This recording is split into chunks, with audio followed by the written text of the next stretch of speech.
El sonido constante del monitor cardíaco marcaba el ritmo de la habitación 307 del Hospital Clínico de Valencia. Antonio Garrido, empresario valenciano de 68 años, observaba con mirada ausente el techo blanco mientras los últimos rayos del sol mediterráneo se colaban por la ventana. Su imperio inmobiliario, que se extendía desde las Torres de Serranos hasta la ciudad de las artes y las ciencias, parecía ahora tan insignificante como las migajas del croissant que había intentado desayunar esa mañana. 3 días habían pasado desde que el infarto casi se lo llevara mientras supervisaba la construcción de su último proyecto, un lujoso complejo residencial frente a la playa de la Malvarrosa. Por los pelos, le había dicho el doctor Ferrer con aquella franqueza típica valenciana. «Ha sobrevivido usted por un hilo, don Antonio». Un golpe suave en la puerta interrumpió sus pensamientos. Sin esperar respuesta, entró Marta Castillo, enfermera del turno de tarde, con su uniforme azul celeste y una sonrisa que contrastaba con la gravedad del lugar. «Buenas tardes, don Antonio».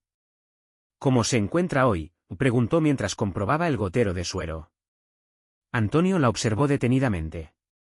Tendría unos 30 y pocos años, cabello castaño recogido en una coleta descuidada, y unos ojos verdes que transmitían una calidez que hacía tiempo no sentía. Algo en ella le recordaba a... Regular, respondió secamente, desviando la mirada hacia la ventana. ¿Ha llamado mi esposa? Marta negó con la cabeza mientras anotaba algo en la tablilla. La señora Carmen llamó esta mañana. Dijo que está en Madrid cerrando unos asuntos y que vendrá mañana. Antonio asintió con un gesto cansado. Carmen y sus asuntos. 30 años de matrimonio y seguía sin entender cómo habían aguantado tanto tiempo juntos. Quizás porque ella pasaba más tiempo en sus reuniones sociales y viajes que en la casa que compartían en la urbanización de Elvedad de Torrent. ¿Necesita algo más? ¿Quiere que le traiga el periódico o prefiere ver un rato la tele? Están dando un partido del Valencia, ofreció Marta mientras ajustaba las almohadas. No, gracias. Solo quiero descansar. Marta asintió y se dirigió hacia la puerta, pero se detuvo al escuchar la voz quebrada de Antonio. ¿Sabes qué día es hoy? La enfermera se giró, confundida. Miércoles, 15 de mayo. Antonio cerró los ojos con fuerza.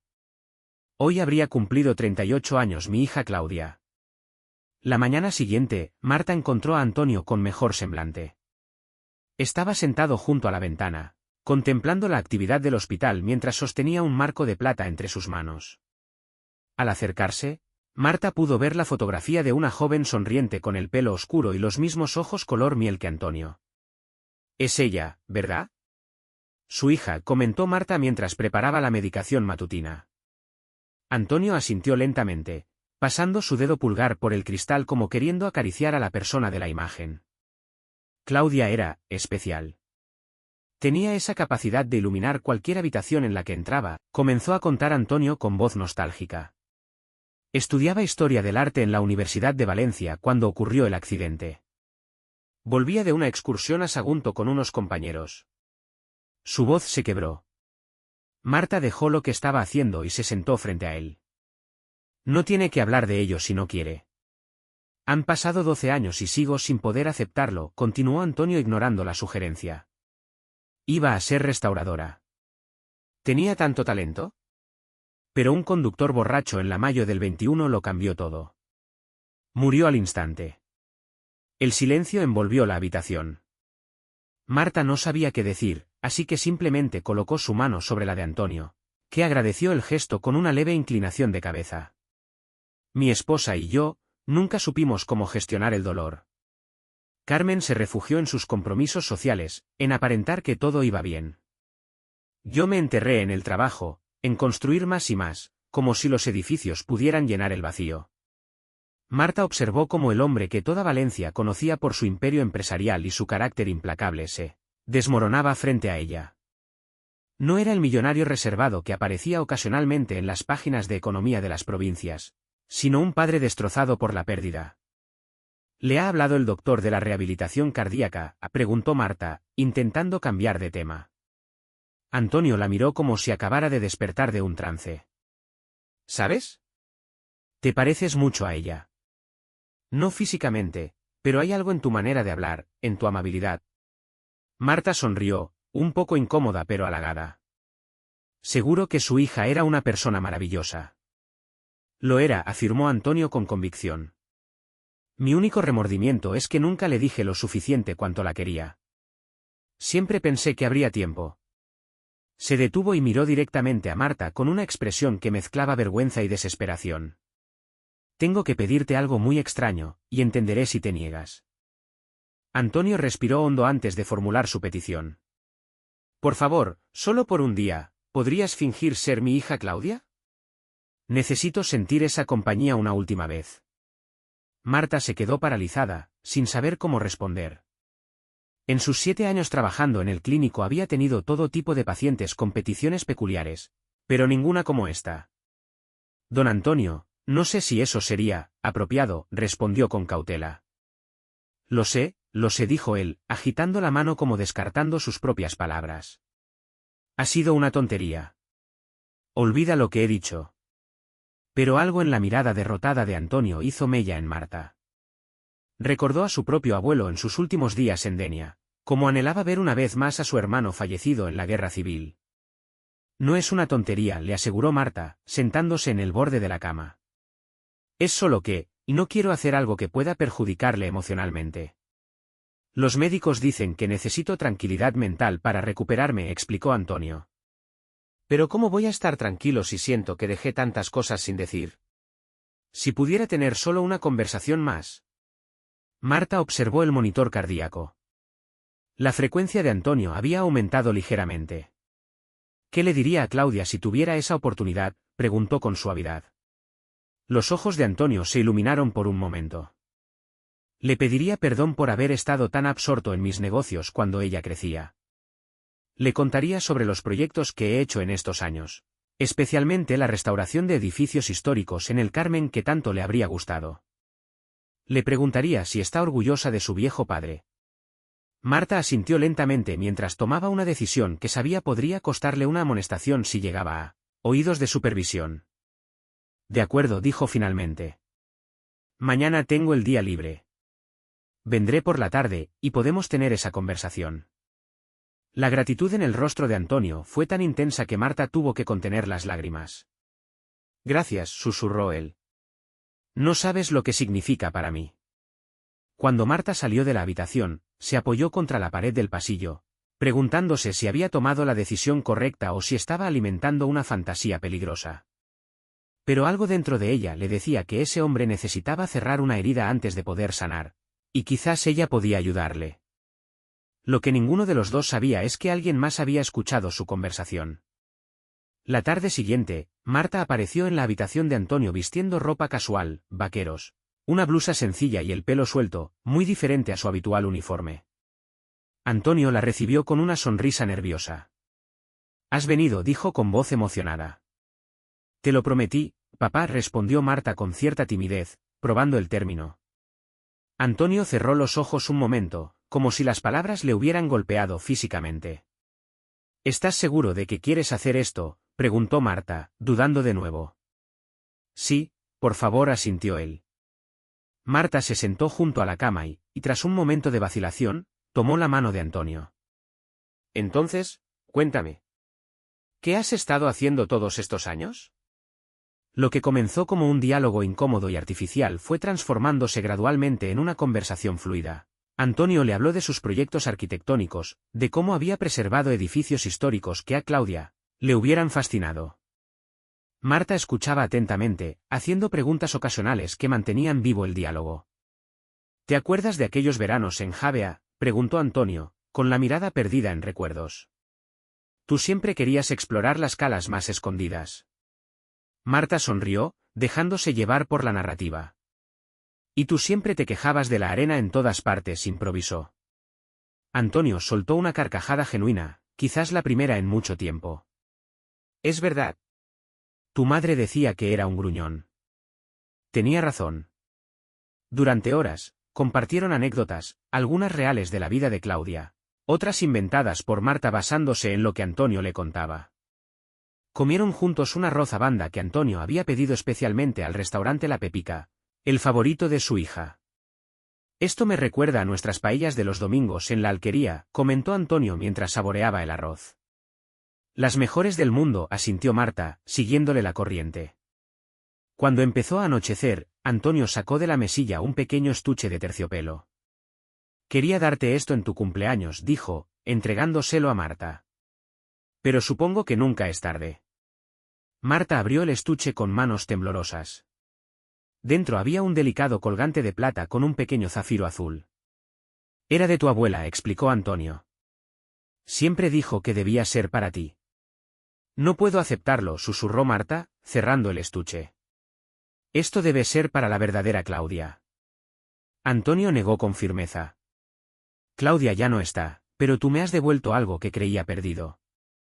Por favor, acéptalo como agradecimiento por este día.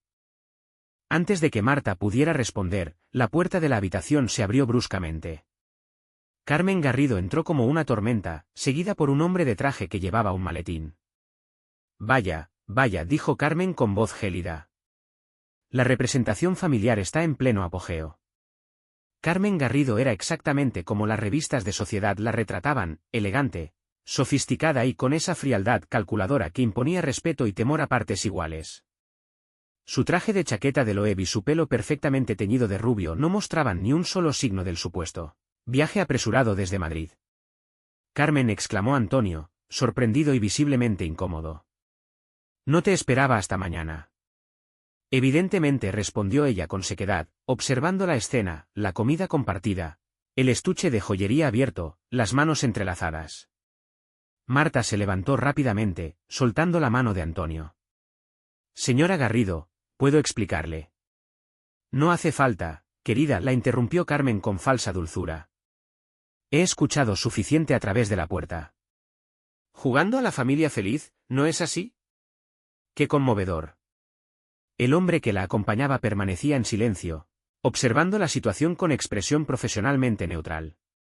Este es el señor Martínez, notario, lo presentó Carmen finalmente. Ha venido para un asunto urgente. Antonio frunció el ceño, cada vez más confundido. ¿Qué clase de asunto? Carmen hizo un gesto al notario, quien extrajo unos documentos de su maletín y los colocó sobre la mesa auxiliar. Un nuevo testamento, cariño, explicó Carmen. Dadas tus condiciones mentales actuales. Condiciones mentales, repitió Antonio, incorporándose en la cama. ¿De qué diablos estás hablando? Carmen sonrió con suficiencia mientras señalaba a Marta. Confundir a una enfermera con nuestra difunta hija no es precisamente señal de lucidez mental, ¿no crees?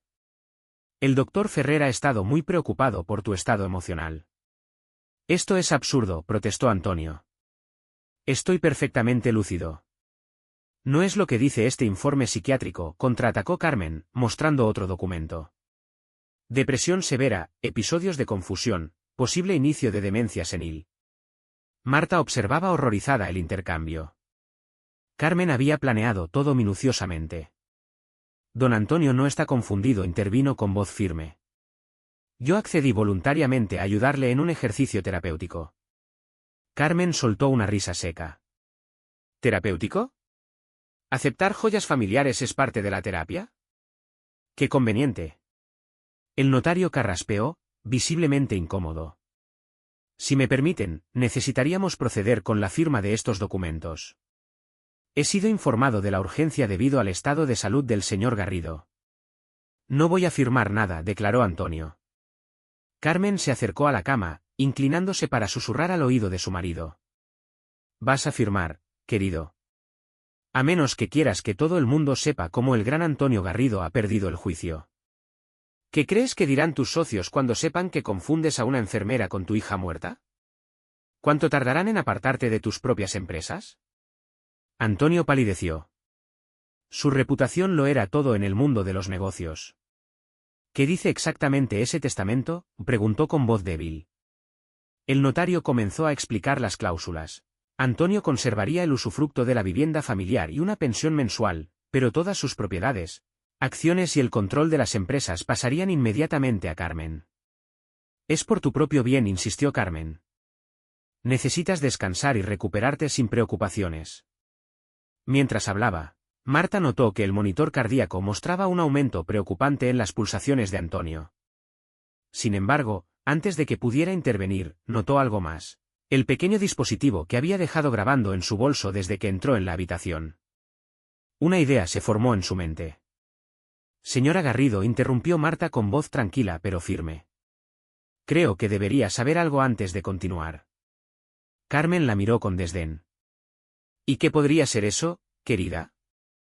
Marta extrajo su teléfono móvil del bolso. He estado grabando toda nuestra conversación desde que entré en esta habitación, explicó. Por motivos médicos, por supuesto. Para documentar la evolución emocional de don Antonio. El rostro de Carmen perdió todo color. Eso es ilegal. No puedes grabar sin consentimiento. En realidad, intervino el notario Martínez. En un centro médico es bastante común la documentación audiovisual con fines terapéuticos, siempre que sea el paciente quien lo autorice.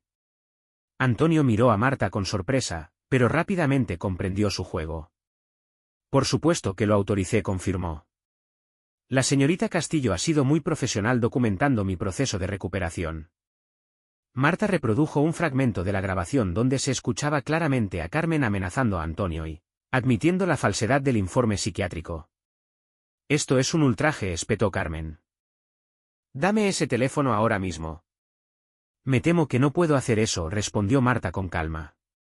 Además, la grabación ya está en la nube, así que borrarla no serviría de nada. El notario recogió los documentos con expresión grave. Señora Garrido, debo retirarme. No puedo ser parte de un procedimiento donde existe evidencia de coacción. ¿Coacción? Esto es un malentendido, protestó Carmen, pero el daño ya estaba hecho. Antonio, recuperando su compostura de empresario experimentado, se dirigió al notario. Señor Martínez, agradecería que volviera mañana. Tengo intención de revisar mi testamento, pero en circunstancias muy diferentes. Una vez el notario se marchó, Carmen enfrentó a Antonio con furia apenas contenida. ¿30 años casados y así es como me lo pagas? Confabulándote con una desconocida. ¿Y tú? Intentando robarme todo mientras estoy en un hospital, replicó Antonio. Quiero que te vayas ahora mismo. Mañana hablaremos con nuestros abogados. Carmen recogió su bolso de diseño y se dirigió hacia la puerta, pero antes de salir se volvió hacia Marta. No sé qué esperas ganar con esto, pero te aseguro que lo lamentarás. Cuando la puerta se cerró tras ella, Antonio se desplomó contra las almohadas, agotado. Gracias, murmuró a Marta. No era exactamente el día que había imaginado, pero me has salvado de más formas de las que crees. Marta sonrió mientras comprobaba sus constantes vitales. Descanse, don Antonio. Ha sido suficiente emoción por hoy. Sin embargo, ninguno de los dos podía imaginar que la mayor sorpresa aún estaba por llegar. 3 días después, mientras Marta ayudaba a Antonio con su rehabilitación en el pasillo del hospital, una joven de unos 30 años se acercó a ellos con paso vacilante. Tenía el pelo oscuro recogido en un moño casual y unos inconfundibles ojos color miel. Antonio Garrido, preguntó con acento valenciano mezclado con algo más, quizás catalán. Antonio se detuvo, apoyándose en su andador. Sí, soy yo. La joven respiró profundamente antes de continuar. Mi nombre es Lucía Peris. Creo que usted es mi padre. Un silencio denso cayó sobre el pasillo. Marta instintivamente tomó el brazo de Antonio, temiendo otra crisis cardíaca. Debe haber un error, respondió finalmente Antonio.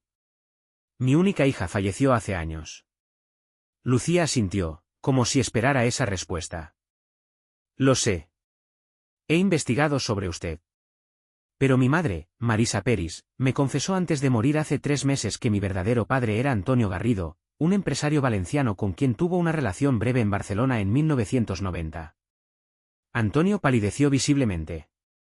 Aquel nombre, Marisa Peris, despertaba recuerdos de una época casi olvidada, antes de su matrimonio con Carmen. Esto es, ¿tienes alguna prueba?, preguntó con voz temblorosa. Lucía extrajo un sobre de su bolso. Tengo cartas que usted escribió a mi madre, y estoy dispuesta a hacerme una prueba de ADN. No busco su dinero, solo quería conocerle. Antonio miró las cartas con manos temblorosas. Reconoció su propia letra, más juvenil pero inconfundible, y algunas frases que solo él podría haber escrito. Volvamos a la habitación, sugirió Marta, notando que varios pacientes y personal observaban la escena con curiosidad. Una vez dentro, Antonio se sentó pesadamente en el sillón, mirando alternativamente las cartas y el rostro de Lucía, buscando rasgos familiares. Marisa nunca me dijo nada, murmuró, recordando. Terminamos cuando me trasladé definitivamente a Valencia. Si hubiera sabido. Ella no quería complicarte la vida, explicó Lucía. Cuando supo que te habías casado, decidió criarme sola. Trabajó toda su vida como profesora en Barceloneta. ¿Y por qué ahora?, preguntó Antonio. En su lecho de muerte me contó la verdad y me entregó estas cartas. Al principio no quise buscar, pero, luego vi tu nombre en las noticias, por el ataque cardíaco. Sentí que era ahora o nunca. Antonio cerró los ojos, abrumado por la información. Una hija desconocida, una parte de su vida que nunca supo que existía. Necesito tiempo para asimilar esto, dijo finalmente. Pero sí, me haré la prueba de ADN. Lucía asintió, comprensiva. Te dejaré mi número. No tengo prisa. Mientras Lucía se despedía, Antonio la detuvo. ¿Te gustaría volver mañana? Podríamos hablar más. Una sonrisa iluminó el rostro de la joven. Me encantaría. Una semana después, Antonio recibió los resultados del laboratorio privado donde se habían realizado las pruebas de ADN. Marta estaba con él cuando abrió el sobre, habiendo desarrollado una amistad genuina más allá de su relación profesional. Las lágrimas brotaron de sus ojos antes de terminar de leer el informe. Es mi hija, murmuró. Sin duda alguna. Marta apretó su mano con afecto. Es una noticia maravillosa, don Antonio.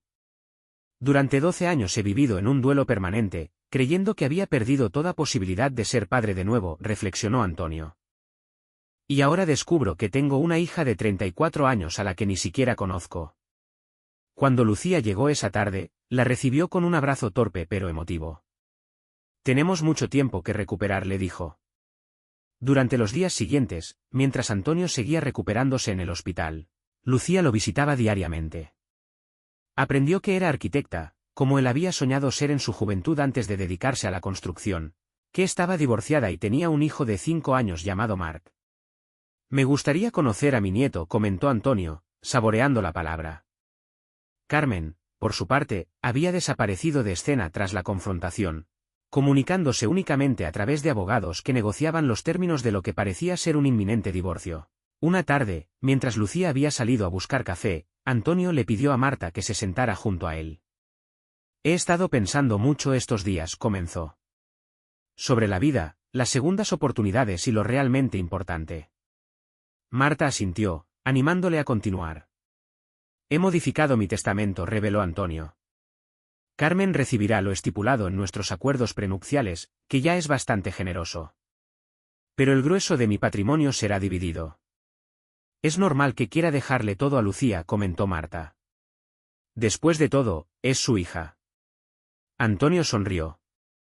No todo. La mitad será para Lucía, sí. Pero la otra mitad será para ti, Marta. La enfermera lo miró estupefacta. ¿Para mí? Pero, eso es imposible. No puedo aceptarlo. Me devolviste algo que creía perdido para siempre, explicó Antonio. No solo por aquella tarde en que fingiste ser Claudia, sino por tu honestidad, tu compasión. Me ayudaste a redescubrir lo que significa ser humano cuando estaba completamente perdido. Marta negó con la cabeza, abrumada. No lo hice por dinero. Lo sé, aseguró Antonio. Por eso quiero hacerlo. Ya he hablado con Lucía y está completamente de acuerdo. De hecho, fue idea suya. Pero apenas me conoce, protestó Marta. Te conoce a través de mí, respondió Antonio. Y eso es suficiente. Antonio Garrido falleció tranquilamente 3 semanas después, mientras dormía. No fue un infarto como temían los médicos, sino simplemente el final natural de un hombre que había hecho las paces con su pasado y encontrado redención en sus últimos días. El funeral, celebrado en la Catedral de Valencia, Reunió a lo más destacado de la sociedad valenciana y a numerosos empleados de sus empresas. Carmen asistió brevemente, manteniendo las apariencias, pero se marchó antes del responso final. Marta y Lucía permanecieron juntas durante toda la ceremonia, unidas por el extraño vínculo que habían formado a través de Antonio. Cuando el notario las citó para la lectura del testamento, Carmen apareció con su habitual elegancia gélida y varios abogados. «Veremos qué patraña ha inventado ahora», comentó al entrar. El testamento confirmó lo que Antonio les había adelantado. Carmen recibía la casa de Elvedad y una generosa pensión vitalicia. Lucía heredaba el 50% de las empresas y propiedades, y Marta el otro 50%, con una cláusula especial. Ambas debían gestionar conjuntamente un nuevo proyecto benéfico que llevaría el nombre de Claudia Garrido. «Esto es inaceptable», protestó Carmen. «¿Impugnaré este testamento?» «Le sugiero que reconsidere esa posición, señora Garrido», advirtió el notario. El señor Garrido dejó abundante documentación sobre sus intenciones, incluyendo evaluaciones psicológicas que certifican su plena capacidad mental al momento de redactar estas disposiciones. Carmen salió furiosa de la notaría, dejando tras de sí la amenaza de una batalla legal que nunca llegó a materializar. Sus propios abogados le aconsejaron aceptar lo estipulado, conscientes de las grabaciones que Marta conservaba. 6 meses después, Marta y Lucía inauguraban la Fundación Claudia Garrido en un edificio histórico del barrio del Carmen, completamente restaurado. El centro ofrecía acompañamiento a personas mayores en situación de soledad y programas de arte para jóvenes, de entornos desfavorecidos. «No sé nada de gestionar una fundación», confesó Marta a Lucía durante la inauguración. «Yo tampoco sé nada de dirigir empresas inmobiliarias», respondió Lucía con una sonrisa. «Pero estamos aprendiendo juntas, ¿no es así?». En un rincón discreto del patio central, colocaron una fotografía de Antonio junto a otra de Claudia, y en medio, un pequeño cuadro de azulejos valencianos con una inscripción. Asterisco, a veces las familias no son las que nacen, sino las que se encuentran. Asterisco. Marta miró hacia el cielo despejado de Valencia, pensando en lo extraños que son los caminos del destino. Había entrado en aquella habitación de hospital como una simple enfermera y había salido con una nueva familia y un propósito renovado. El pequeño Marc corría por el patio, persiguiendo palomas, mientras los primeros ancianos llegaban para las actividades de la tarde. La vida continuaba, transformada pero hermosa, como el atardecer mediterráneo que comenzaba a teñir de naranja los tejados de la ciudad.